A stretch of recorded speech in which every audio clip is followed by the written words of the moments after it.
Saya adalah Muslim yang sangat percaya dengan ajaran Islam.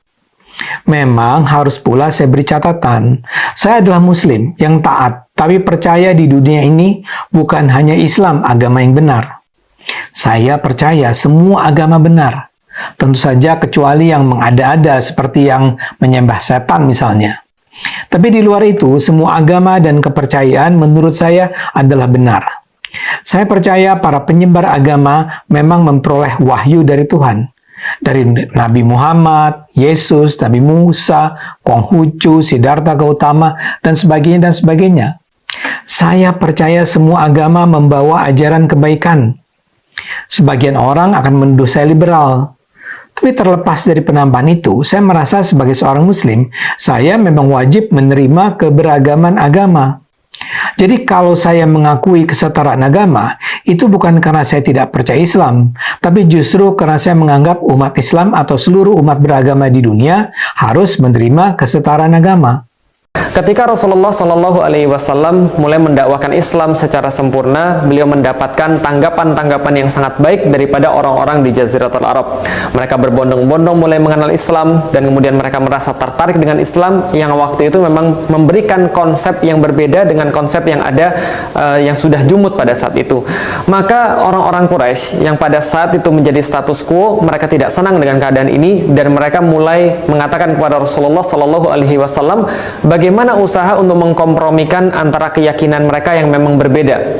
Mereka mengatakan pada Rasulullah Shallallahu Alaihi Wasallam, wahai Muhammad, bagaimana kiranya ketika kita mencoba agama satu sama lain, bahwa kita tahu agama kita memang berbeda, keyakinan kita memang berbeda, tapi marilah saya akan menyembah agamamu selama 1 tahun, dan sebagai gantinya engkau menyembah berhala-berhala saya juga 1 tahun. Jadi konsepnya adalah mengkompromisasikan agama itu agar saling merasa satu sama lain. Dan itulah yang menjadi sebab turunnya ayat Allah Subhanahu wa ta'ala surat Al-Kafirun yang berbunyi, qul ya ayyuhal kafirun la a'budu ma ta'budun wa la antum a'biduna ma a'bud wa la ana a'bidum ma abattum wa la antum a'biduna ma a'bud lakum dinukum waliyadin. Maka bagimu agamamu dan bagiku agamaku.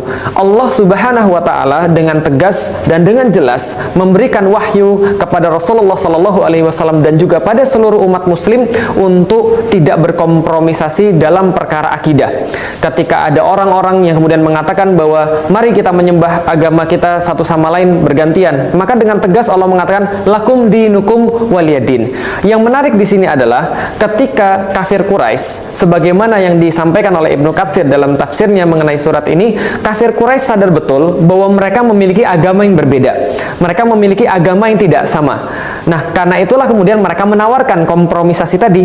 Nah, tapi mungkin kalau seandainya orang-orang kafir Quraisy tadi hidup di zaman sekarang, mungkin mereka terheran-heran, terkaget-kaget, terkejut. Lah kenapa? Karena sejahil-jahilnya mereka tidak pernah punya ide bahwa semua agama sama. Tapi ada orang-orang sekarang yang mengaku terpelajar, lantas mereka mengaku muslim, tapi mereka punya ide semua agama sama. Yang kalau seandainya orang-orang kafir jahiliyah tadi, orang-orang Quraisy tadi, ketika mendengar, mungkin mereka akan merasa minder. Lah kenapa? Karena mereka kalah jahat dibandingkan dengan orang-orang pada zaman sekarang. Mereka saja tidak terfikir, tapi orang-orang yang mengaku muslim pada zaman sekarang terfikir bahwa semua agama itu sama. Inilah konsep yang dinamakan dengan konsep pluralisme, yaitu menganggap semua agama sama, tidak ada kebenaran yang bersifat mutlak, semua kebenaran bersifat relatif, bahwa semua agama sama, semua akan masuk surga, semua mendapatkan balasan. Konsep ini tentu saja ditentang di dalam Islam. Karena kenapa? Karena konsep ini bertentangan dengan tauhid, bertentangan dengan bahwasanya Allah itu tidak ada serikat dengannya, dan seorang muslim ketika dia sudah memasuki Islam, maka dia tunduk pada syariat Allah Subhanahu wa ta'ala, bukan justru bermain dengan akalnya. Karena posisi akal di dalam Islam sesungguhnya sudah sangat jelas. Akal di dalam Islam digunakan untuk mencapai eksistensi Allah Subhanahu wa ta'ala. Oleh karena itulah ratusan ayat di dalam Al-Quran itu menyeru kepada kaum muslimin, menyeru kepada manusia untuk senantiasa menggunakan akalnya. Kenapa? Karena akal adalah jembatan antara mereka dengan Allah Subhanahu wa ta'ala.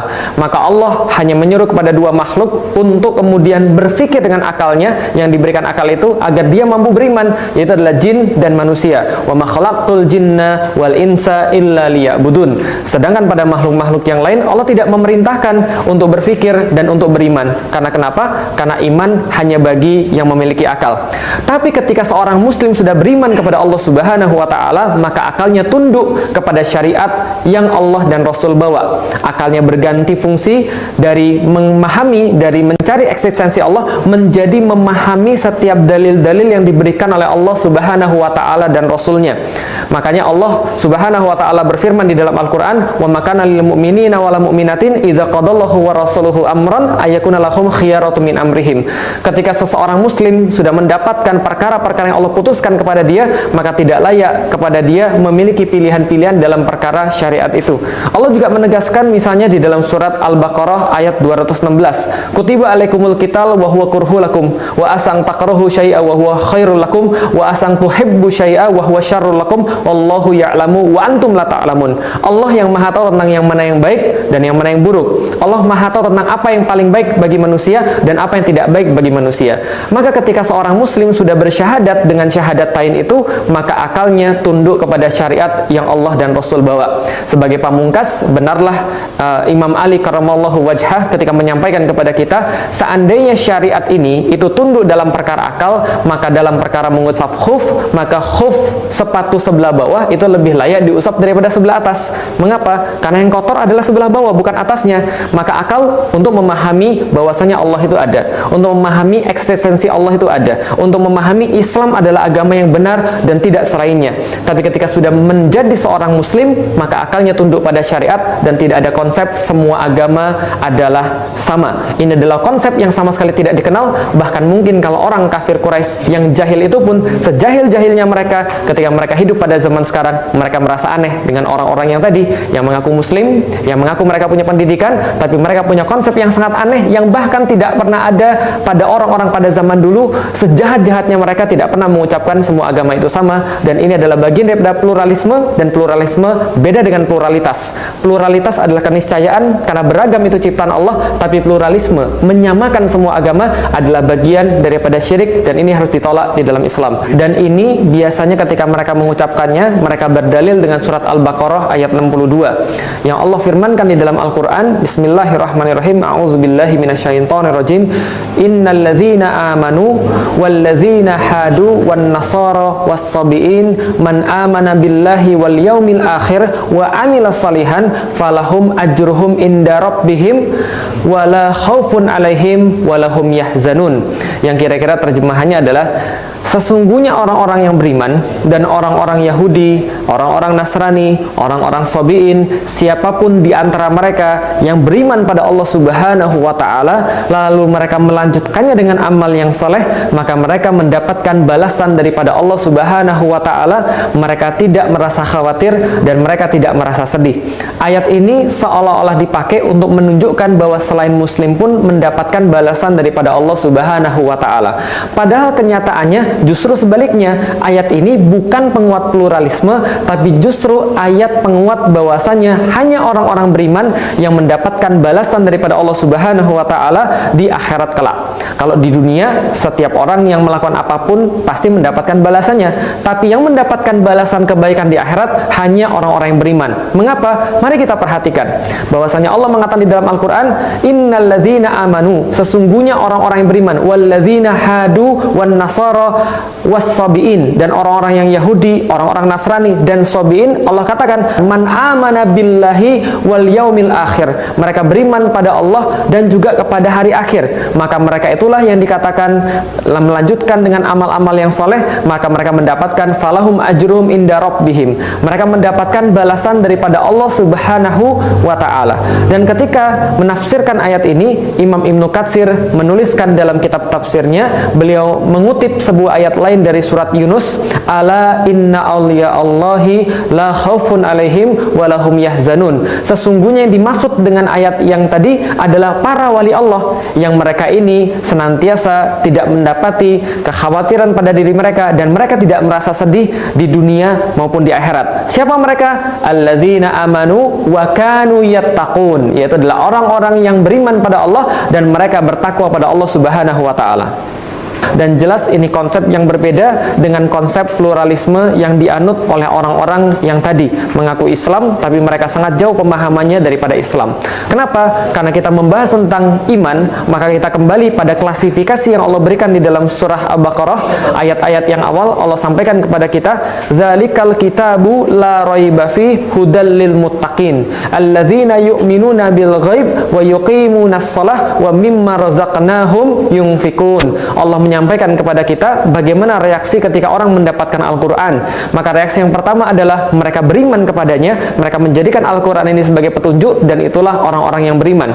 Tapi ada reaksi yang kedua, innalladzina kafaru sawaun alaihim a'anzartahum am lam tunzirhum la yu'minun. Mereka adalah orang-orang yang ketika mendapatkan kitab ini, kalian berikan peringatan, kalian tidak berikan peringatan, mereka tidak mau menerima isi daripada kitab ini, maka mereka digolongkan sebagai orang-orang yang kafir.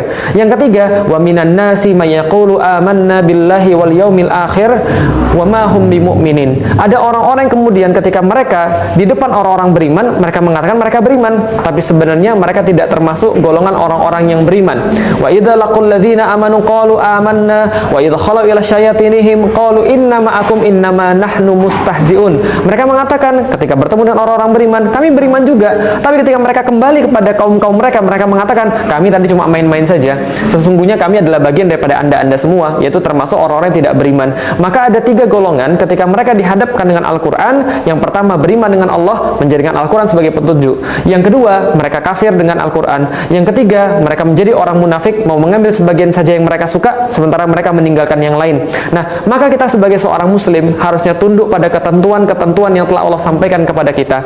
Dan surat Al-Baqarah ayat 62 tadi harusnya tidak menjadi sebuah hal yang justru menjustifikasi pemahaman salah bahwa semua agama adalah sama. Di dalam Islam, pemahaman seperti ini tidak ada, tidak dikenal daripada zamannya Rasulullah SAW, tidak dikenal di masanya para sahabat, tidak dikenal di masanya para tabi'in, tidak dikenal di masa para tabi'ut tabi'in, tidak dikenal pada masa ulama-ulama salaf. Lalu ketika Anda mengucapkan bahwa semua agama sama, siapa Anda?